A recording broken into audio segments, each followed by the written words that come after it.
مہجوری برآمد جان عالم۔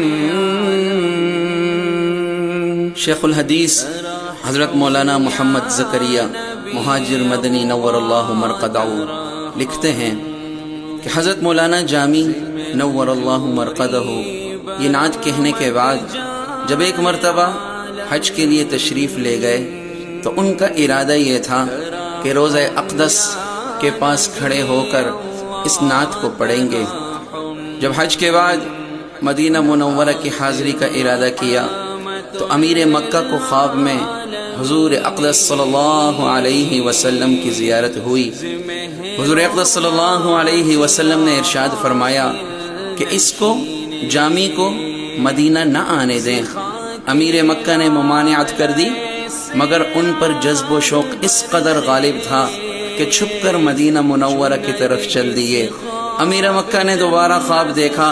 کہ حضور اقدس صلی اللہ علیہ وسلم نے فرمایا وہ آ رہا ہے، اس کو یہاں نہ آنے دو۔ امیر نے آدمی دوڑائے اور ان کو راستے سے پکڑوا کر بلایا، ان پر سختی کی اور جیل خانے میں ڈال دیا۔ اس پر امیر کو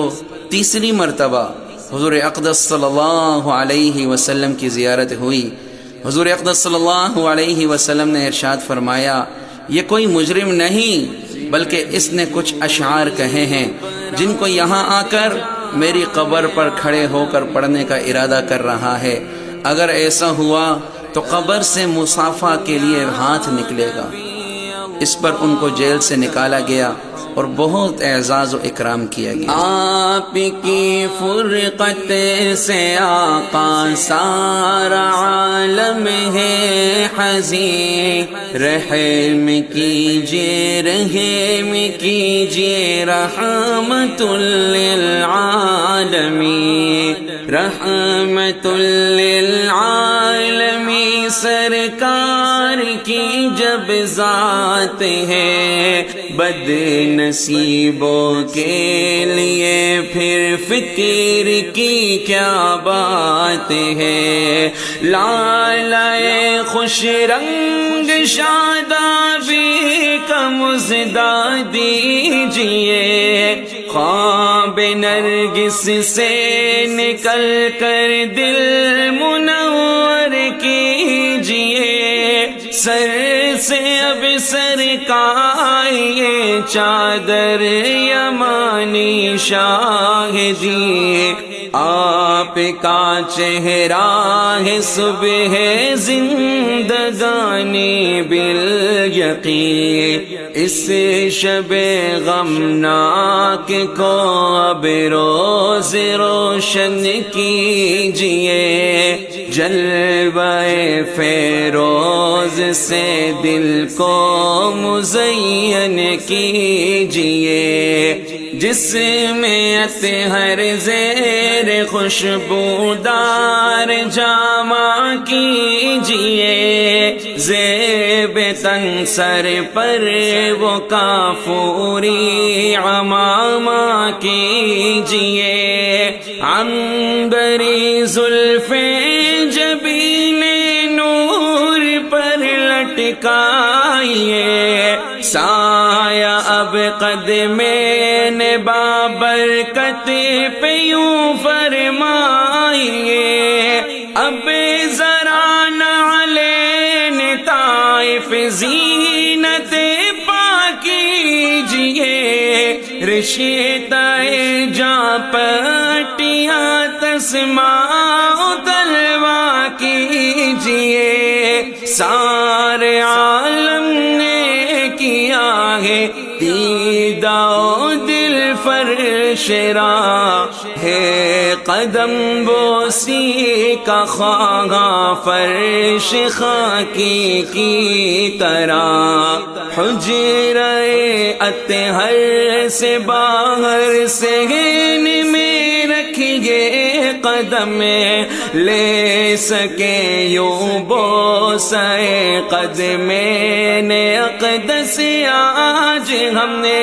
عاجزوں کی دستگیری اور دلداری کے ساتھ تھام لیجئے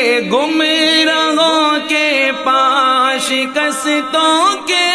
بھی ہاتھ گرچہ ہم ہیں غرق دریائے معاصی یا حبیب، دل شکستہ تشنہ لب حاضر عیاسی یا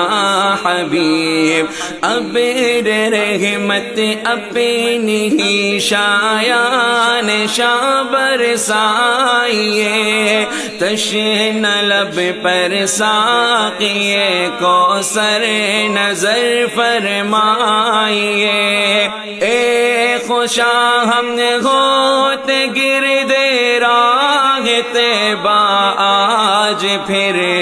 خاک طیبہ ہوتی ان آنکھوں کا سرما آج پھر، مسجد نبوی میں کرتے سجدہ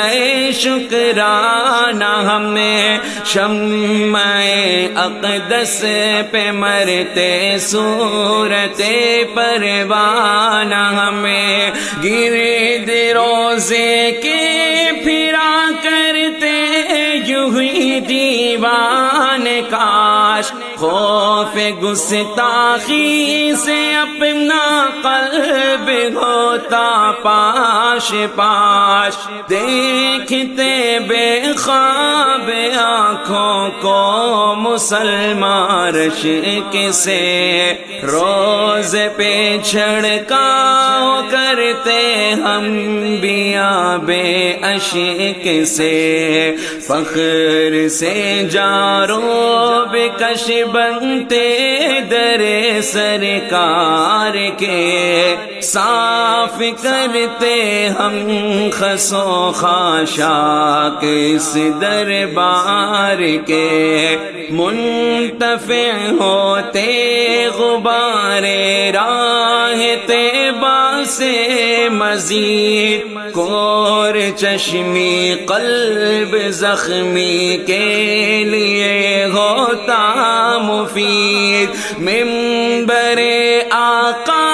کی جانب جب کبھی اٹھتے قدم، پائے اقدس سے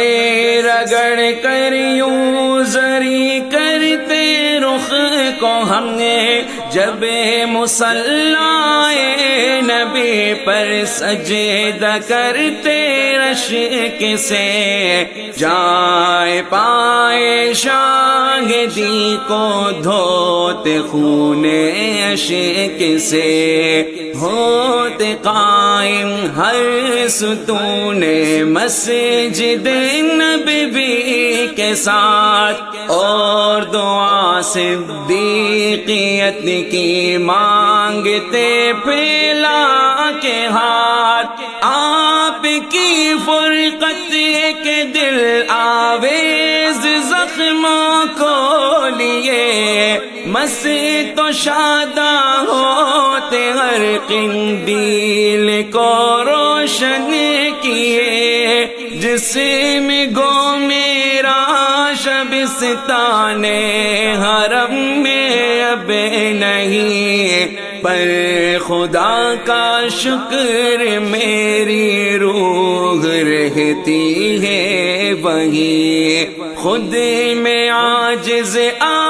چکا ہوں نفس کی خود رائی سے، مجھ سے عاجز پر بھی بخشش کی نظر فرمائیے، آپ کا لطف کریمانہ اگر شامل نہ ہو، زندگی عذب معطل ہو کسی قابل نہ ہو، بد نصیبی اپنی ہی کرتی ہے منزل سے جدا، اب خدا را میرے حق میں مانگیے حق سے دعا، ہولنا کی روز محشر کی رہے زوروں پہ جب آتش دوزخ سے فرمائے مجھے محفوظ باوجود کجر بھی اذن شفاعت ہو عطا جز شفاعت کیوں نہ ہو برباد عبد پر خطا سر جھکائے آپ امت کی خطاؤں پر حضور امتی ہی امتی فرمائیے پیش غفور آپ کے حسن عمل سعی مسلسل کے طفیل ہم سے رہزن بھی ولایت پائیں گے مثل فضیل آپ کے ہمراہ جب اللہ کی تائید ہے کام جامی کے بھی بن جائیں گے یہ امید ہے آپ کے ہمراہ جب اللہ کی تائید ہے کام جامی کے بھی بن جائیں